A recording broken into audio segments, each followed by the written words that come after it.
शास्त्रों और पुराणों के अनुसार सृष्टि के निर्माण के समय जीव जंतुओं और पशु पक्षियों का जन्म मनुष्य से पहले हुआ। वैज्ञानिकों का भी यही तर्क है। पृथ्वी पर परमपिता परमात्मा ने सबसे पहले सूक्ष्म जीव, बैक्टीरिया इत्यादि की उत्पत्ति की। फिर वनस्पति तथा पेड़ पौधों की उत्पत्ति हुई। फिर जलचर अर्थात जल में रहने वाले जीवों का निर्माण हुआ। उसके बाद पशु पक्षियों की उत्पत्ति हुई और सबसे अंत में मनुष्य का जन्म हुआ। हम यह भी कह सकते हैं, पहले सरल अर्थात साधारण जीव पैदा हुए और बाद में जटिल जीवों की उत्पत्ति हुई और जीवों में सबसे जटिल रचना मनुष्य जन्म है। पुराणों के अनुसार ब्रह्मा जी द्वारा उत्पन्न मानस पुत्र मनु और शत्रुपा को पृथ्वी पर प्रथम मनुष्य माना गया है। मनुष्य परम पिता परमात्मा की सबसे विचित्र रचना है। पूरे ब्रह्मांड के जीवों में मनुष्य परमात्मा के द्वारा सबसे सुंदर रचना है। और सबसे बड़ी बात यह है कि भगवान ने केवल मनुष्य को ही बुद्धि दी है, वह भी इसलिए ताकि मनुष्य अपनी बुद्धि से इस सृष्टि को सुचारू रूप से चला सके, प्रकृति में संतुलन बनाकर रख सके और सभी जीवों की रक्षा कर सके। परमात्मा ने सृष्टि को बनाए रखने का दायित्व मनुष्य पर डाला है। परमात्मा ने सभी जीवों के लिए भोजन की व्यवस्था की हुई है। शाकाहारी और मांसाहारी सभी जीवों के लिए अलग अलग भोजन की व्यवस्था की हुई है। जैसे घास तथा पेड़ पौधे सूर्य के प्रकाश से भोजन बनाते हैं। घास को बकरी तथा हिरण खाता है और हिरण को मांसाहारी जीव खाता है। इसी प्रकार घास या अन्न को चूहा खाता है, चूहे को उल्लू, फिर उल्लू को सांप और सांप बाज का भोजन बनता है।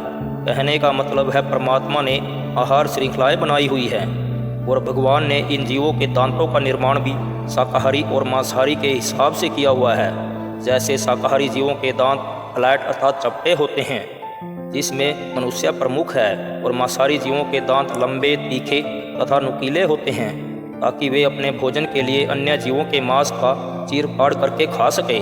लेकिन आश्चर्य इस बात का है कि इन सब जीवों के कार्य में मनुष्य बाधक बन गया है। मनुष्य स्वार्थ के कारण अपना कर्तव्य भूल गया है और शाकाहारी की बजाय मांसाहारी बनता जा रहा है, जिससे प्रकृति का संतुलन बिगड़ता जा रहा है। गीता, शास्त्रों तथा पुराणों में मनुष्य द्वारा जीव हत्या को पाप माना गया है। जीव हत्या को पाप मानने के कारणों का वर्णन इस प्रकार है। दोस्तों, आगे बढ़ने से पहले चैनल को सब्सक्राइब कर लीजिए, आपकी बहुत बहुत मेहरबानी होगी, और बेल जरूर दबाएं। नंबर 1, आत्मा में परमात्मा का वास। सभी जीवों में आत्मा का वास होता है और आत्मा में परमात्मा होता है, इसलिए निर्दोष प्राणियों का जीवन लेने का अधिकार किसी को नहीं है। यह आत्मा के विरुद्ध हिंसा है। नंबर 2, समान जीवन का अधिकार। हर जीव को इस पृथ्वी पर जीवन जीने का उतना ही अधिकार है जितना मनुष्य को है। इस अधिकार को छीनना सृष्टि के नियमों के विरुद्ध है। अपने स्वार्थ के लिए किसी बेजुबान या निर्दोष की जान लेना पाप की श्रेणी में आता है। नंबर 3, नैतिकता और धर्म। निर्दोष जीवों की हत्या करना पाप होता है। बहुत से लोग अपने मनोरंजन तथा स्वाद के लिए जीवों को मारते हैं। यह कार्य राक्षस प्रवृत्ति में आता है।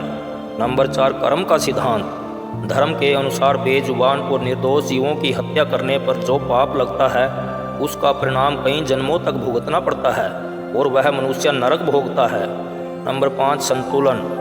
जीवों का होना प्रकृति और पर्यावरण के लिए बहुत जरूरी होता है, जैसे आहार श्रृंखला में दिखाया गया है। लेकिन मनुष्य ने प्रकृति का संतुलन बिगाड़ दिया है। जब आप किसी को जीवन दे नहीं सकते, तो फिर जीवन छीनने का अधिकार आपको किसने दिया? आज मनुष्य प्रकृति को बचाने की बजाय उसे नष्ट करने पर तुला हुआ है। अनजाने में हुई जीव हत्या का उतना पाप नहीं लगता जितना जानबूझकर की गई हत्या का लगता है।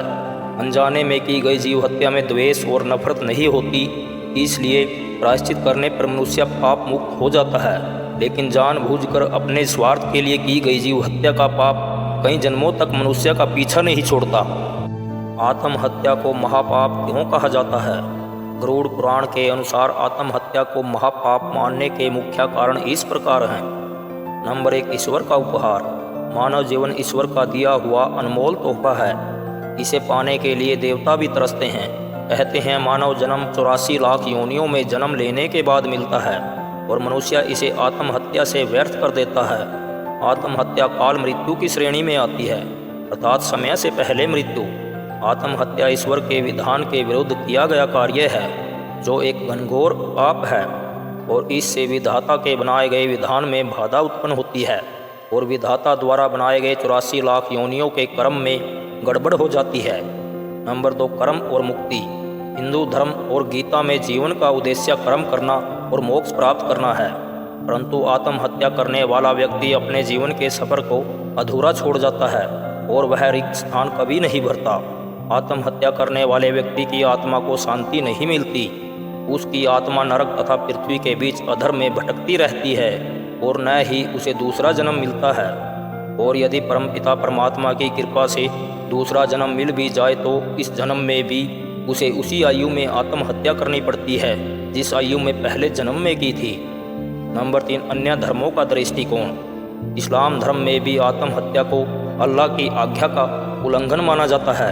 ईसाई धर्म में इसे गॉड की प्रति अविश्वास अर्थात निराशा के कारण पाप मानते हुए हतोत्साहित किया गया है। नंबर 4, प्रेत योनि में भटकना। गरुड़ पुराण के अनुसार आत्महत्या करने वाले व्यक्ति की आत्मा को स्वर्ग या नरक नहीं मिलता। अकाल मृत्यु अर्थात बिना काल के बुलावे के कारण उसकी आत्मा प्रेत योनि में भटकती रहती है।